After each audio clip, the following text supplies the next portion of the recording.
बिस्मिल्लाहिर्रहमानिर्रहीम। अस्सलाम वालेकुम नाज़रीन, लाइव डॉक्टर शाहिद मसूद के साथ मैं हूं नाइला अली। नाज़रीन, आज वफाकी काबीना का एक इंतहाई अहम इजलास हुआ जिसमें शुगर इंक्वायरी कमीशन की रिपोर्ट वज़ीर आज़म साहब को पेश की गई, जिसके बाद उनके हिदायत पर यह रिपोर्ट पब्लिक कर दी गई है। दूसरी जानब जहांगीर तरीन साहब ने शुगर इंक्वायरी कमीशन की रिपोर्ट को मुस्तरद करते हुए कहा है कि इल्ज़ामात का जवाब दूंगा और सही साबित होंगे। इस समेत दीगर अहम मौज़ूआत हैं जिन पर बात करेंगे। हमारे साथ स्टूडियो में मौजूद हैं डॉक्टर शाहिद मसूद। डॉक्टर साहब, वज़ीर आज़म साहब की ज़ेर सदारत वफाकी काबीना के इजलास में आज चीनी इंक्वायरी कमीशन की रिपोर्ट पेश की गई और वज़ीर आज़म साहब की हिदायत पर इसको पब्लिक भी कर दी गई है। क्या समझते हैं, बड़े अहम शख्सियात का नाम है इस रिपोर्ट में, क्या ईद के बाद इन तमाम तर शख्सियात के हवाले से कोई कार्रवाई हो सकेगी हुकूमत की जानिब से? ये तो पहले ही थी रिपोर्ट सामने हमारे, और ये माइनस ऑल की तरफ मामला जा रहा है और सिस्टम गिर रहा है, गिरता हुआ नज़र आएगा। वज़ीर आज़म इमरान खान साहब अगर इस पे अमल करते हैं, इस रिपोर्ट पे, तो उनकी हुकूमत गिरती है। और हुकूमत नहीं गिरेगी, सिस्टम गिरेगा, क्योंकि इस मुल्क की जितनी सियासत है वो चीनी से चलती है। जैसे गाड़ी पेट्रोल से चलती है ना, एक पानी से चलने वाली गाड़ियाँ भी आ गई थी कुछ अरसे के लिए, लेकिन वैसे डीजल या पेट्रोल या ये LNG, PNG, CNG वगैरह पे चलती हैं गाड़ियाँ। लेकिन जो सियासत है इस मुल्क की वो चीनी पे चलती है। तीनों बड़ी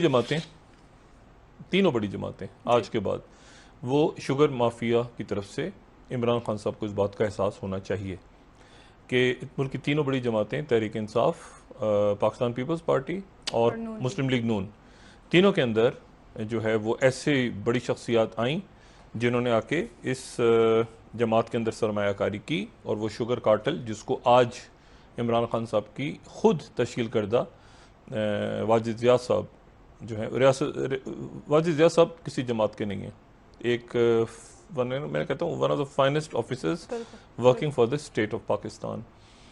और वो जो हैं उन्होंने ये रिपोर्ट अपनी जमा करवा दी, और इसमें ज़ाहिर है बहुत सारे नाम नहीं हैं, लेकिन वो जब तहकीकात होंगी कौन होगा उस वक्त, कौन नहीं होगा। लेकिन अगर इस पर तहकीकात होती हैं तो -1 पे चला जाता है, माइनस ऑल पे चला जाता है। 1 तो खैर बहुत पहले हो गया था, माइनस ऑल पे चला जाता है। इमरान खान साहब ने इसको पब्लिक किया, और पब्लिक इसने होना था क्योंकि दबाव था, इसकी पब्लिक ये लीक होता, बाहर जाता। इसको कुछ डिले भी किया गया, कुछ आगे भी गया, लेकिन उसके बावजूद ये रिपोर्ट जो है ये सामने आ गई। अब इस रिपोर्ट के सामने आने में, इसमें कटहरे में कौन कौन खड़े होते हैं? इस मुल्क की तमाम सियासी जमातें जो कि बराह रास्त चीनी पे चलती हैं, शुगर पे चलती हैं, रियल इस्टेट पे चलती हैं, 2 नंबर कारोबारों पे चलती हैं, ऑफशोर कंपनीज पे चलती हैं। इमरान खान साहब को उसका कितना इल्म है या नहीं है, ये वो खुद अब आने वाले दिनों में जवाब देंगे इस बात का। ओमनी ग्रुप से शुरू करें, जरदारी साहब की शुगर मिल्स, ठीक है। जरदारी साहब ने सारा, जो वो कहते हैं मेरे तो कहीं साइन नहीं है, वो बात सही भी है। जरदारी साहब ने एक तवील अरसे से, एक बरस से उनकी पॉलिसी रही है। बिजनेसमैन तो है ना कमाल के, और वो भी, और नवाज शरीफ साहब भी, उनकी कमाल की पॉलिसीज रही कि साइन कहीं नहीं होने चाहिए। मतलब साइन ऑर्डर देगा तो यूसुफ रज़ा गिलानी देगा, राजा परवेज देगा, मेरी सिर्फ आवाज़ होगी, कर दो, बस साइन उनके होंगे फाइलों पे। तो इसी तरह से सिंध की जो शुगर मिले हैं, बड़ी बड़ी शुगर मिले हैं, वो जरदारी साहब की हैं। ओमनी ग्रुप के नाम मत्थे डाल दें, आप किसी और के मत्थे डाल दें। जुल्फ़िकार मिर्ज़ा साहब का झगड़ा भी आपको याद है, शुगर मिल्स पे हुआ था। शुगर मिल्स जो है फिर वो आगे जो है वो गन्ने के काश्तकार और ये और वो सारा। फिर उसके बाद शरीफ खानदान आता है। शरीफ खानदान की शुगर मिल्स जो हैं, ये एक कार्टल जो लफ्ज़ इस्तेमाल हुआ है ना, शुगर माफिया कार्टल, इसमें भी कभी कभी झगड़े हो जाते हैं आपस में। अब याद करें ना, वो जो झगड़ा हो गया था, जुल्फ़िकार मिर्ज़ा साहब ने कहा था तो मेरी शुगर मिलें, फिर उनका खैर मामला हल हुआ था, अंसारी शुगर मिल्स, फलां शुगर मिल्स, ये वो सारी ओमनी ग्रुप की। और फिर वो पावर उनके पास होती है, फिर वो वज़रा को लगाते हैं, बिठाते हैं। जो शुगर मिल, ये अनवर मजीद साहब बड़े पावरफुल रहे हैं, ठीक है ना। तो बात ये है कि वो कई वज़रा उनके पास जाते थे तो अप्रूवल होता था उनका। इसी तरह शरीफ खानदान, शुगर मिले, और वो शुगर मिलों की टीटियाँ और ये और वो, और चौधरी शुगर मिल, और खुदा जाने कितनी, अब तो किस्सा ही मुक गया सारा। और फिर उसके बाद जो है वो आज काबीना के इजलास में कुछ वज़रा नहीं थे, जैसे असद उमर साहब नहीं थे। अब असद उमर साहब जो हैं वो उस वक्त चूँकि वज़ीर ख़जाना थे, और असद उमर साहब का नाम लेना गवारा नहीं किया। शहजाद अकबर साहब हैं बड़े इंटेलिजेंट, वैसे शहजाद अकबर साहब डंडी मार के उसको ले गए उधर सिंध हुकूमत की तरफ। अब कह तो नहीं सकते ना इतना खुल के। जहांगीर तरीन साहब के बारे में तो बोल लिया कि उनको पता है इमरान खान साहब की नाराजगी चल रही है। देखिए असद उमर साहब नहीं आज से 1 साल पहले प्रेस कॉन्फ्रेंस कर रहे होते, शहजाद अकबर सबसे ऊपर असद उमर का नाम रखा होता उन्होंने, उस वक्त असद उमर से नाराजगी थी। तो असद उमर जो है वो इस वक्त वो, लेकिन आज काबीना के इजलास में नहीं थे असद उमर, फैसल वाउडा भी नहीं थे, असद उमर भी नहीं थे, खालिद तारवी चीमा भी नहीं थे, फवाद चौधरी साहब ने इतराजात उठाए, शीरी मदारी साहब ने कहा कि मियां मुनीर का नाम कहाँ गायब कर दिया, MQM नहीं थी, उन्होंने कहा इसमें मियां मुनीर का नाम कहाँ गायब हो गया, इसमें हारून अख्तर की कहाँ गई, इनके नाम कहाँ गए, ये किया वो किया। बहरहाल वो काबीना के इजलास में होता रहा। इमरान खान साहब ने कहा कि नहीं खुसरू बख्तियार, मेरा दिल नहीं मानता खुसरू बख्तियार करेगा, उसका भाई भी बेगुनाह है, और लेकिन उनके नाम आ गए। अब देखें ना ये अजीब मसला है, और साथ ही वो प्रेशर आ गया कि उनके जो मावनीन खुसूसी हैं, कब से कह रहा हूँ वॉर कैबिनेट बना के चौधरी साहब इस हवाले से कल बात कर चुके थे। नहीं वो बात ये है कि 1 मिनट जरा, रज़ाक दाऊद 1 मिनट में यहां से रिजाइन करेंगे, यानी वो है ना लड़काने चलो वरना थाने चलो भाई, या ऐसे डिक्लेयर, ये नहीं कहा कि वो बस डिक्लेयर कर दो, नहीं करना तो रिजाइन कर दो। वो पैसा अच्छा खासा कमा लिया लोगों ने। ये 2 साल में दिहाड़ी होती है ना, तो कितने दिन होते हैं 2 साल में, वो दिहाड़ी यहां लग गई है सबकी। अब मसला ये कि वो क्यों एसिड शो करेंगे, उनके बावले कुत्ते ने काटे, वो इस्तीफा देके साइड पे हो जाएंगे। और वो बयान बड़ा अच्छा है रज़ाक दाऊद साहब का, मैं अपने आप को चूंकि मेरा नाम आ गया ना इसलिए मैं अपने आप को साइड पे करना चाहता हूं, साइड पे हो गए तो एसिड वैसे डिक्लेयर नहीं करने उन्होंने। तो बात ये भाई कि ये इमरान खान साहब ने, अब देखे ना, अब असद उमर साहब जो है वो एक हुआ मरकज में काम, यहां से उन्होंने एक्सपोर्ट की इजाजत दे दी, और शो क्या किया कि मुल्क में चीनी जो है वो ज्यादा पैदा हो गई है तो मुल्क से बाहर भेज दी जाए। अच्छा अब वो चीनी बाहर भेज दी गई। इमरान खान साहब से वो भी आज इमरान खान साहब ने जो आज बयान किए हैं उसी पे तो और टेंशन बढ़ी, क्योंकि इमरान खान साहब ने कहा कि नहीं मुल्क उस वक्त मसाइल का शिकार था, चीनी बाहर भेजना जरूरी थी, तो इस तरह तो फिर वो अजीब सी बात हो गई, उसी पे तो इंक्वायरी हो रही है। बहरहाल अब मसला ये है कि वो यहां से चीनी बाहर भेजी गई, कहा गया कि चीनी सरप्लस है, मुल्क में बहुत ज्यादा है। ये काम हुआ नवाज शरीफ के दौर में भी, जब नवाज शरीफ साहब के दौर में हुआ तो सिंध को भी फेवर मिली, और जब नवाज शरीफ साहब के दौर में हुआ तो ओमनी ग्रुप को फेवर मिली और उनकी अपनी फैक्ट्रियों को मिली, और साथ ही साथ जहांगीर तरीन वो एक ही तो शुगर कार्टेल है उनको भी मिली। बिल्कुल ऐसे। अच्छा ये तो उनका भी नाम आ गया बीच में। अब कौन कौन कटहरे में खड़े हुए हैं, सारे शुगर मिल मालकान। अच्छा ये जो PTI का दौर है इसमें सिंध को नहीं मिली। वो जो मुराद अली शाह को ला रहे हैं ना वो सही ला रहे हैं, लेकिन मुराद अली शाह को उस वक्त मिली जब नवाज शरीफ की हुकूमत थी, या पीपल्स पार्टी की जब PTI की हुकूमत थी, तो नहीं इसमें तो इधर मिली ना, इसमें बुजदार साहब ने दी। बुजदार साहब को तो काबीना के इजलास में था ही नहीं। वो तो बुजदार साहब कहते हैं ना मुझे ऊपर से हुक्म आया तो FIA में रिकॉर्ड करवा के आ गए बयान के, मुझे ऊपर से ऑर्डर आया कि सब्सिडी यहां से देनी है, एक्सपोर्ट की परमिशन वहां से देनी है। अच्छा एक्सपोर्ट की परमिशन इस्लामाबाद ने दे दी और कहा कि सब्सिडी नहीं, सब्सिडी सूबे देंगे। सूबों के पास चला गया, सिंध ने दी नहीं, पंजाब ने दे दी। अब यहाँ पे सारे के सारे एक ही सफ में खड़े हो गए, महमूद अयाज, ना कोई बंदा रहा ना कोई बंदा नवा।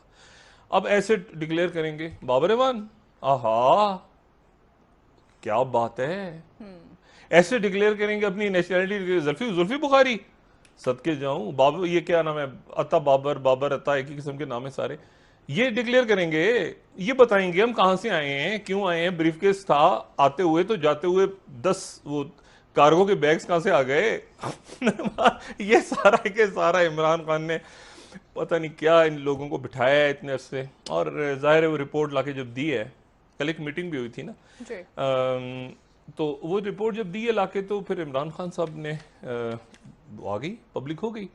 लेकिन मसला ये, मैंने पहले कल भी बात की थी कि अपने दौर की बनाई हुई रिपोर्ट्स आपका पीछा करती हैं, और ये हमेशा होता है कि ये तो आपके अपने ऑर्डर पे बनी। और वजीर आजम देखिए, काबीना होती है, हुकूमत क्या होती है, हुकूमत वजीर आजम नहीं है, हुकूमत वजीर आजम और काबीना है। शेख रशीद साहब को भी इस बात का इल्म होना चाहिए कि वो कहते हैं मुझे धमकी दी काबीना में, तो आप उठ के चले गए थे। शेख रशीद साहब को 10 साल लगे थे ये इसके लाल मस्जिद वाले फैसले के बाद, वो कहते थे नहीं मुझे रिजाइन कर दे, मुझे उठ जाए। तो शेख रशीद साहब समझदार आदमी है कि काबीना का फैसला सबका फैसला होता है, वजीर आजम का भी होता है, सारे वजीरों का भी होता है, कोई डेसेंट, अदालत के भी फैसले होते हैं ना, जज साहिबान आपने देखा ना इख्तलाफी नोट डाल देते हैं, वो अपने आप को अलग करते हैं कि मैं इस फैसले में इख्तलाफी नोट था मेरा। शेख रशीद साहब को इख्तलाफी नोट है कोई कि मैं खड़ा हो गया, बाइकआउट कर दिया, रिजाइन दे दिया? नहीं, सबके सब टोटल सारे सब वजीर आजम साहब को इन्होंने बताया कि अच्छा वजीर, एक मिनट, अच्छा इमरान खान जो है जाहिर है उनके पार्टी डोनेशंस पे चली है, लोगों ने काम, इमरान खान साहब ने तो लूट मार नहीं की ना, हुकूमत में नहीं आए कभी, लोगों ने पैसे वैसे डोनेट करते रहे, लोग अमीर दोस्त हैं उनके, अच्छे है, ठीक है, पार्टी को डोनेट किया। लेकिन मसला ये कि जब उन पे हाथ डाल रहे हैं, उन्होंने डोनेशन दिए ना पार्टी को, जब उनमें हाथ डाल रहे हैं तो आपने कभी नहीं पूछा कि मेरे दोस्त, मेरे जहांगीर, ये तेरे पास जो जहाज आ गया है ये कहां से आता है, तू सुबह शाम जो बंदे ला रहा है पकड़ पकड़ के वहां से जनूबी पंजाब में, मेरे दोस्त तेरे पास पैसा कहां से आया इतना, ये नहीं पूछा कभी। क्या क्या क्या बात कर, मैंने खान साहब को 10 दफा कहा, इन्हें कभी नहीं पूछा, खान साहब को पता ही नहीं कि जहांगीर तरीन करते क्या है। जहांगीर तरीन एक दूध से धुले हुए एक इंतहाई शरीफुन्नफ्स आदमी, अब पूछ तो ले उनसे। ऑपोजिशन चीखती रहेगी। मेरे दोस्त, मेरे यार, तेरा पैसा कहां से, तू काम क्या करता है, तू कोई खुदाई करता है, तू मिस्त्री है, कोई माली है, कोई मोची है, कोई धोबी है, तेरे जहाज कहां से आए जो तू ले लेकर आता है लोग। अब लोग लाते हैं, आते झगड़ा हुआ तो ये शुगर मिले आ गए। ये बिल्कुल आप इसको मिला लें उसके जुल्फिकार मिर्जा के इसके साथ, बिल्कुल यकजां दो काले। फड्डा हुआ तो याद है आपको क्या हो गया था, पूरा दुनिया हिल गई थी पूरी, फिर फट्टा खत्म हो गया तो खत्म हो गया मामला। अब मुसीबत ये है कि इमरान खान साहब को इमरान नहीं ध्यान देते कि ना यार काम करता है, चलो यार जहाज ला रहा है, कोई ये कर रहा है, कोई वो कर रहा है, एक एक पर्ची रखी हुई जहांगीर तरीन साहब ने अपने पास कि मैंने पैसा कहाँ खर्चा है, यहाँ खर्चा है, यहाँ खर्चा है, इसके खाने के पैसे दिए, इसके बिल के पैसे दिए, इसके ये पैसे दिए, वो पैसे दिए, इधर गया पैसा, उधर गया पैसा, चलो तो दूरियां मजीद नहीं, अब अलीम खान आ गए बीच में कि मैं हूं ना पैरेलल। ओ भाई नहीं, अलीम खान भी, अलीम खान नहीं है, अलीम खान भी उधर ही जाएंगे जहां शहबाज शरीफ जाएंगे और चौधरी शुजात जाएंगे और ये सारे पंजाब में जाएंगे। अब क्या बात इमरान खान साहब कर रहे हैं, और जो बुज़दार भी उधर ही जाएगा, हमारा मासूम वसीम अकरम प्लस, वो भी उसने भी तो सब्सिडी दी है ना। तो अब खान साहब इस पे कैसे निकलते हैं, कब से मैं गुजारिश कर रहा हूं उसके ऊपर एक वॉर कैबिनेट बना के इस पूरे स्यापे से जान छुड़ाएं। कुछ लोग अभी भाग जाएंगे अपने एसिड जाहिर करने से पहले, लेकिन उनके एसिड्स ये एसिड जाहिर करेंगे अपने। ओहो, जो मैं कहता था कि सिक्योरिटी का इशू है, तो मैं क्यों कहता था, इसलिए कि फॉरेन नेशनैलिटी के लोग बैठते थे कैबिनेट में डेटा चुराने की ऑन अथॉरिटी। ये खान साहब को खबरें भी आई थी बीच में कि खान साहब ने मुझे मैं नाम नहीं ले रहा, अपने करीब तरीन मामले खुसूसी के बारे में कहते हैं ड्यूबियस आदमी है, मैं नाम नहीं ले रहा, वो अभी भी टीवी पे आते हैं रोज, कहते हैं इससे मैंने कहा जी मैं वो नई मुल्क चले गए तो यार किन के साथ किसी भी दिल चाहता है कि कोई बात कीजिए, मैंने नाम लिया आदमी का, कहते हैं तो ड्यूबियस है। मैं यहाँ नाम नहीं दोहरा रहा, दोहराऊंगा तो एक तबाही फिर जाएगी इस वक्त हुकूमत के लिए। इमरान खान ने मुझे कहा, इमरान वजीर आजम साहब ने, कि ड्यूबियस आदमी है, मशकूक। अब वो साथ बैठे हैं कैबिनेट में, मैं देखिए मेरा वो काम नहीं है कि मैं किसी की ऑफ द रिकॉर्ड बात यहाँ बताऊं, मैं सिर्फ बता रहा हूं कि इमरान खान साहब को इल्म है, जब इल्म है तो उनको बाहर क्यों नहीं करते, आप निकालते, हटाते, हफीशियत डिक्लेयर करेंगे प्रॉपर्टियां, ओहो, और हफीशियत साहब बताएंगे, पीपल्स पार्टी के दौर के वजीर खजाना हमारे। बात यह है कि ये इस तरह नहीं होता, इस तरह से देखें ना, इस वक्त मुल्क में माशी इश्यूज हैं और आने वाले दिनों में सिक्योरिटी प्रॉब्लम्स वैसे ही खत्ते में पैदा हैं, और आने वाले दिनों में अब ये पोस्ट कोविड कब खत्म होता है, कोविड-19 और क्या मामला होते हैं, 48,000 से 48,694 बात हो गई, और अगला हफ्ता जो केसेस हैं, सॉरी माजरत 1044 बात हुई, अल्लाह ना करे कि इतनी बात हों, कभी केसेस हैं। और बाकी जो है वो मैं आपको देखें जरा बताऊं कि आने वाले दिनों के हम बात कर रहे हैं ना कि मौजूदा सूरत हाल और आने वाले दिनों में थोड़ा सा वक्त अगर है ब्रेक में तो मैं बात करता हूं। देखें ये जरा लोगों को समझने की बात है कि हो क्या सकता है। मुल्क में सबसे बड़ा एक आ रहा है माशी बहरान, बड़ा माशी बहरान, दुनिया बंद पड़ी है, लड़ाइयां हो रही हैं, झगड़े हो रहे हैं, चीन कहां जाता है, अमेरिका कहां जाता है, तीसरा ब्लॉक बनता है, मल्टीपोलर बनते हैं, क्या होता है क्या नहीं होता, मशरिक़ वस्ता के हालात क्या हैं, ऑयल इकोनॉमीज खराब हो रही हैं।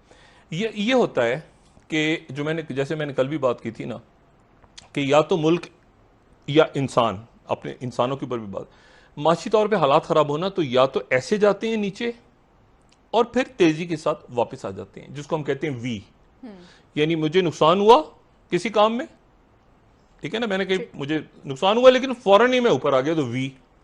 दूसरा होता है कि मैं नीचे गया, नुकसान हो रहा है, फिर कुछ टाइम लगा, फिर मैं ऐसे ऊपर चला गया, इसे कहते हैं यू।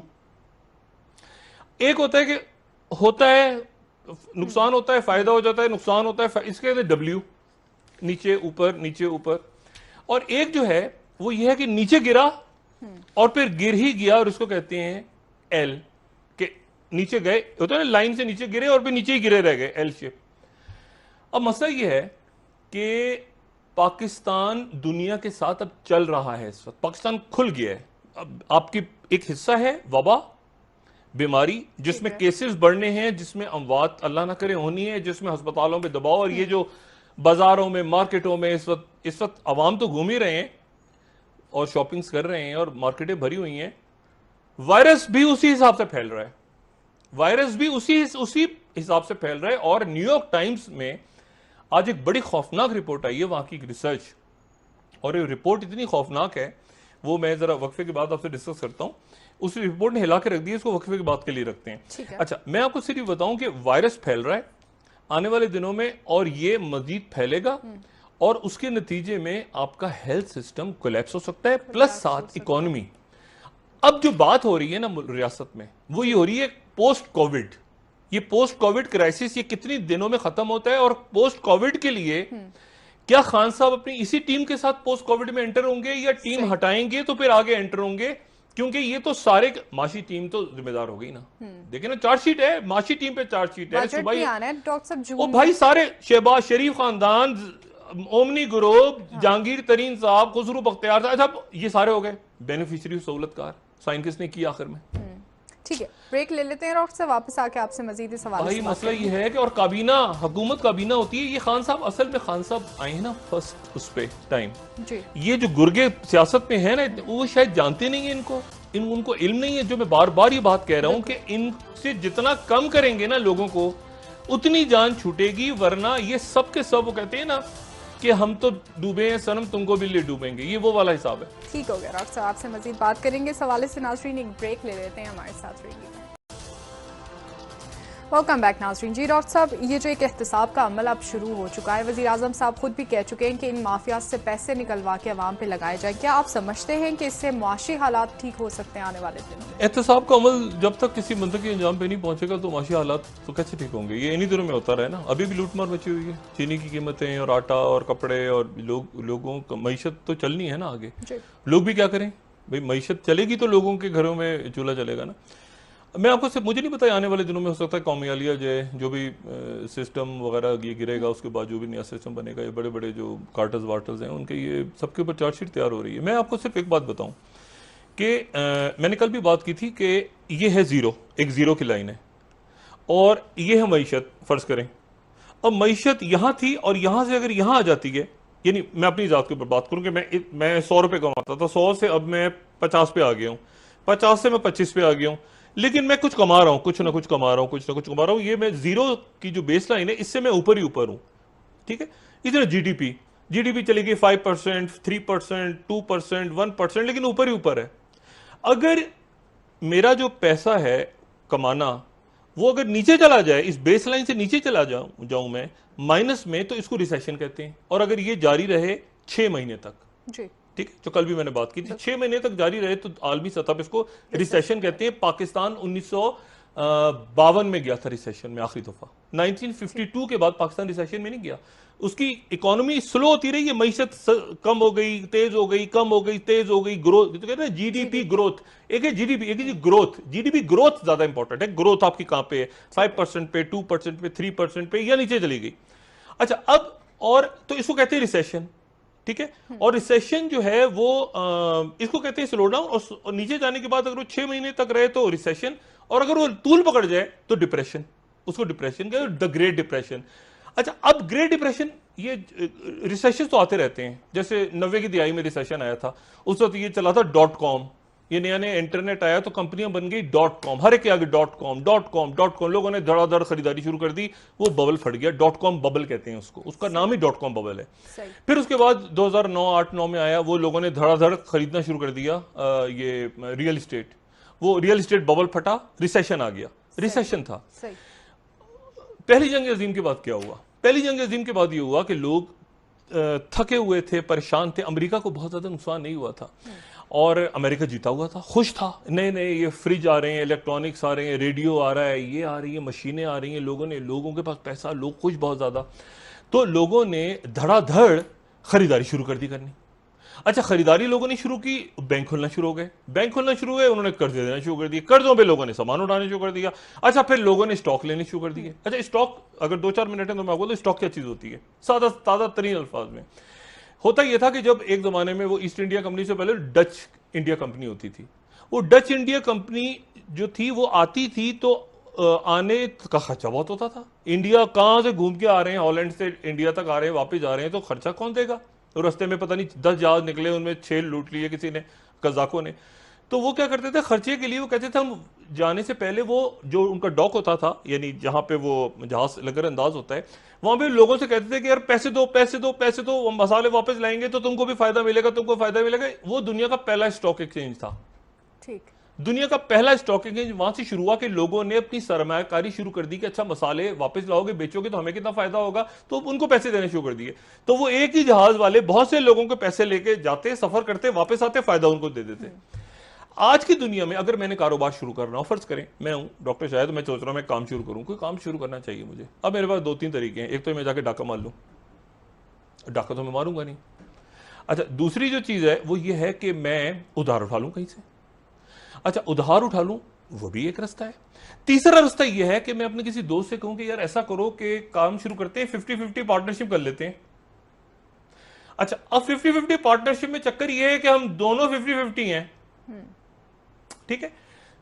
तो तीसरा तरीका यह है कि मैं उस कर्जे को किसी और फॉर्म में लेने के लिए मैं चला जाऊं और मैं जाके कहूं कि ये मेरा कंपनी जो है, मैं कंपनी बना रहा हूं 1 लाख रुपया, इसके 1 लाख रुपए की मेरा कारोबार है और मैं चाहता हूं कि इसमें 1 लाख लोग जो है वो शेयर खरीद लें इसके। तो मैं 1-1 रुपए का मैंने शेयर बना लिया, 1 लाख लोगों ने को मैंने शेयर बेच दिए, लेकिन मैं सारे के मैं 49% ही बेचूंगा, 51 अपने पास रखूंगा ताकि मेरे पास वो पावर मेरे पास रहे। ये हो गई स्टॉक मार्केट। दरमियान में मुझे कोई बंदा चाहिए जो मेरा काम करवा दे, यानी मुझे किसी के साथ मिलवा दे, कोई स्टॉक में डायरेक्ट, तो वो ब्रोकर हो गया, ठीक है। अब क्या हुआ, सादा तरीन अल्फाज में वो ब्रोकर हो गया। स्टॉक ब्रोकर्स स्टॉक मार्केट के अंदर बैठे होते हैं, वो इधर से शेयर, उनको पता होता है कौन सी कंपनी ऊपर जाएगी नीचे जाएगी। अब क्या हुआ कि पैसा आ गया अमेरिका में लोगों के पास, जंग अजीम के बाद उन्होंने धड़ाधड़ स्टॉक खरीदे, इसका भी स्टॉक खरीद दो, इसका भी खरीदो, इधर डालो उधर डालो, ये करो वो करो। अचानक 1929 में ओवर प्रोडक्शन हो गई, यानी 1 रोटी बननी थी तो 5 रोटियां बन रही हैं, 3 फ्रिज बनने थे तो 8 फ्रिज बन रहे हैं। उसके नतीजे में क्या हुआ कि वो इकोनॉमी ऐसे गई और फिर उसके बाद लोगों ने कहा कि 1 मिनट फायदा क्यों नहीं हो रहा। तो आगे जहां स्टॉक लगाया हुआ था जिस कंपनी में, उन्होंने कहा कि जी फ्रिज नहीं बिकते हमारा तो रेडियो नहीं बिक रहा। हमने कहा भाई हमने तो पैसे लगाए हुए थे। अब वहां ये हुआ कि जब थरथली फैली तो लोगों ने अपना पैसा निकालना शुरू कर दिया स्टॉक से। जब पैसा स्टॉक से निकाला, ये मईशत एक पहिया है, स्टॉक मार्केट्स के अंदर एक पहिया है ना, पहिया चलता रहता है चलता रहता है चलता रहता है।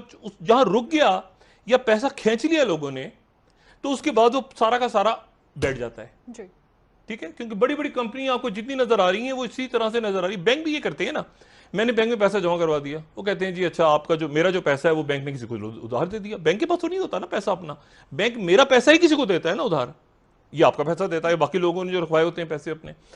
अब मसला ये हुआ, लोगों ने पैसे निकालना शुरू कर दिए बैंकों से भी और स्टॉक मार्केट से भी। नतीजा ये हुआ कि 29 अक्टूबर 1929 बदतरीन दिन था जिसको ब्लैक ट्यूसडे कहते हैं। वहां पूरा का पूरा जो सिस्टम था वॉल स्ट्रीट का, जो वॉल स्ट्रीट यानी कि न्यूयॉर्क की स्टॉक मार्केट है, आज भी बड़ी मशहूर है। और वह उनका सिस्टम ये होता है, आपको पता कैसे चलता है कि मार्केट ऊपर जा रही नीचे जा रही है, कि वो जो 30 बड़ी कंपनियां हैं, 30 बड़ी कंपनियों के वो स्टॉक को मॉनिटर करते हैं और 30 बड़ी कंपनियों से आइडिया हो जाता है ना आपको कि 30 कंपनियां फायदे में जा रही हैं नुकसान में जा रही हैं, उसको कहते हैं डाउ जोन्स। ये डाउ जोन्स या नेस्डैक। तो ये वो 30 कंपनियां या 500 कंपनियों के वो लेके उनको फिर लोगों ने पैसा निकाला तो उसके साथ ही वो चले गए रिसेशन में। नहीं, रिसेशन तो होता है कि आप 6 महीने बाद बाहर आ जाएं, वो डिप्रेशन में चले गए, यानी डिप्रेशन में गए कि ये एल फॉर्म में चली गई इकोनॉमी। और लोगों ने नोट जला के, जो मैंने कल भी बात की थी कि सर्दी के मौसम में लोग नोट जलाते थे रोटी खरीदने के लिए। जब लोग जाते थे उनकी करेंसी इतनी गिर गई कि रोटी खरीदने के लिए जाते थे इतना बड़ा थैला लेके डॉलर्स का, और वहां से उनको फिर रोटी मिलती थी। ऊपर से जो उनके सदर थे रॉबर्ट हूवर, वो उन्होंने क्या किया, उन्होंने कहा कि यार हर चीज अमेरिका फर्स्ट अमेरिका में बननी चाहिए, बाहर से आने वाली चीजों पे टैक्स लगा दिया। अब उसके नतीजे उन्होंने कहा हर चीज अमेरिका में बने, वो जैसे ट्रम्प कर रहा है। ये बात समझनी बड़ी जरूरी, मैं 30-40 सेकंड और लूंगा, 1 मिनट प्लीज। उसने क्या किया, जैसे ट्रम्प कह रहे हैं ना अमेरिका फर्स्ट, उसने कहा अमेरिका फर्स्ट, हमारी इकोनॉमी गिर रही है, हम बाहर से कुछ नहीं मंगाएंगे, जो चीज बाहर से आएगी आप इधर का ही खाना खाओ, इधर का ही सब कुछ करो, इधर ही खाओ पियो, कुछ बाहर से नहीं आएगा। अब क्या हुआ कि वो जो टैक्स टैरिफ लगाए, उसके नतीजे में जो अमेरिका का सामान बाहर जाता था जिन मुल्कों को, उन्होंने भी अमेरिका के ऊपर टैक्स लगा दिए। अब जो कंपनियां बाहर भेज रही थी वो उनका भी डब्बा गोल हो गया। 9,000 बैंक बंद हो गए, 9,000 फिगर, 9,000 बैंक्स ये बंद हो गए, कंपनियां बैठ गई। वो कंपनियां बंद हो गई कि वो सामान बाहर जाना बंद हो गया। धड़ाधड़ हिटलर ने नोट छापने शुरू कर दी यूरोप में। सेकंड वर्ल्ड वॉर ऐसी नहीं बनी, वो हिटलर ने काम दिखाया ना, उसने कहा जल्दी नोट छापो, ये इधर उधर, ये अमेरिका गिर रहा है बीच में। अच्छा, अब मामला ये हुआ, फिर कहीं जाके रोजवेल्ट आया। रोजवेल्ट इलेक्शन में जीता 1935 में, और रोजवेल्ट ने आने के बाद ये ऐलान किया कि बैंक बंद होंगे। अच्छा, लोगों ने कहा बैंक तो बंद हो जाता है, पैसे रखवाते हैं, बैंक गायब हो जाता है। रोजवेल्ट ने यकीन दहानी करवाई कि अगर बैंक बंद भी हो गए तो हुकूमत आपको पैसा देगी आपका। लोगों का इत्तेमाद बहाल हुआ बैंकों पे, पैसा वापस आना शुरू हुआ। और उसके बाद उन्होंने और बहुत सारे स्टेप्स लिए। ये एक दफा जो है ना लोगों का इत्तेमाद, लोगों ने कहा नहीं झूठ बोलते बैंक बंद होगा, उसने कहा नहीं ये लॉ है कि बैंक बंद भी हो गया तो तुम्हारे पैसे तुम्हें वापस जाएंगे, पैसा डूबेगा नहीं। ठीक है। फिर लोगों को इस वक्त पाकिस्तान जो है, मैंने कहा ना जर्मनी जैसा मुल्क रिसेशन में चला गया, उनके पास जखायर मौजूद हैं, जखायर मौजूद हैं, उसको आप टच नहीं करते, वो अलग चीज है कि पैसा घर में पड़ा हुआ है मेरे। लेकिन रिसेशन में जाने का मतलब यह है कि मेरी कमाई नहीं हो रही, ठीक है, मेरी इकोनॉमी खत्म। तो मुल्कों की इकोनॉमी, मुल्क जा रहे हैं रिसेशन में, जर्मनी और जापान जैसे मुल्क। पाकिस्तान अल्लाह ना करे रिसेशन में चला जाए, 1952 में गया था आखिरी बार। अभी तक हमारी ग्रोथ 3.3 से 1 पे आ गई है, 0, हमें ऊपर उठना है दोबारा। ठीक हो गया डॉक्टर साहब, ब्रेक ले लेते हैं। अच्छा, अब इस पूरे वक्फा लें, उसके बाद सही, आपसे मजीद भी बात करेंगे इस हवाले से। नाज़रीन एक ब्रेक ले लेते हैं, हमारे साथ रहिएगा। वेलकम बैक नाज़रीन। जी डॉक्टर साहब, जहांगीर तरीन साहब ने ये आज एक बयान में कहा कि वज़ीर आज़म साथ के साथ होने की वजह से मुझे नाअहल किया गया, जबकि वो ये भी कहते हैं कि नवाज शरीफ साहब को चूंकि नाअहल किया गया था तो उसको बैलेंस आउट करने के लिए मुझे नाअहल। इस बारे में जरा कल बात करेंगे आराम से, क्योंकि मैं आपको सिर्फ इतना बता दूं कि जो मुराद सईद साहब हैं वो जहांगीर तरीन साहब के साथ हैं, ये बात इंपॉर्टेंट है। ग्रुपिंग्स मैं पहले बता चुका हूँ, दोबारा बता रहा हूँ। फैसल वाउडा साहब अली जैदी के साथ नहीं है, वो जहांगीर तरीन साहब की तरफ है। फवाद चौधरी साहब जहांगीर तरीन साहब की तरफ हैं। गुलाम सरवर साहब जहांगीर तरीन साहब की तरफ हैं। हफीज शेख साहब समेत और बहुत सारे लोग। तो अच्छा, पूरी कैबिनेट में काफ़ी लोग हैं जो जहांगीर तरीन साहब की तरफ हैं। आज श्री मजारी साहबा ने भी एक पॉइंट ऑफ ऑर्डर उठाया, वहाँ पे इस पर बाद में बात करते हैं। कल जरा तफसीलन बात करेंगे। फवाद चौधरी साहब की प्रेस कॉन्फ्रेंस हो जाए कल। वो मुफ्ती मुनीबुर रहमान के खिलाफ जो उनका पोपल डे वाला उन्होंने ऐलान कर दिया है, एक दिन पहले ईद होगी। अच्छा, बहरहाल कल वो सुनते हैं, फिर उसके बाद बात करेंगे इस पर। मैं सिर्फ वक्त क्योंकि कम है, एक तो न्यूयॉर्क के अंदर एक बहुत इंटरेस्टिंग आज रिपोर्ट आई है, और वो ये रिपोर्ट कह रही है कि अगर सिर्फ एक हफ्ता पहले लॉकडाउन हो जाता, एक हफ्ता पहले, तो 36,000 जिंदगियां बचाई जा सकती थी। यूनिवर्सिटी ऑफ टेक्सास की ये रिसर्च है, और ये बड़ी बहुत इंपॉर्टेंट है। वो उन्होंने पूरी रिसर्च करके 36,000 जिंदगियां एक हफ्ते पहले अगर लॉकडाउन हो जाता तो, और सारा उन्होंने कैलकुलेट करके ये दिया। दूसरी बात, जो अगले हफ्ते का हमेशा बताते हैं, इकोनॉमिस्ट है, अगले हफ्ते का इकोनॉमिस्ट का जो टाइटल है वो ये कह रहा है कि सीज द मूवमेंट, इस वक्त को पकड़ लो, the chance to flatten the climate curve. और ये वो वक्त है जहां पर अगला खतरा जो आ रहा है दुनिया के लिए, माशी बहरान के साथ साथ जो मजीद बर्बादी का सबब बन सकता है, वो क्लाइमेट चेंजेस भी हैं।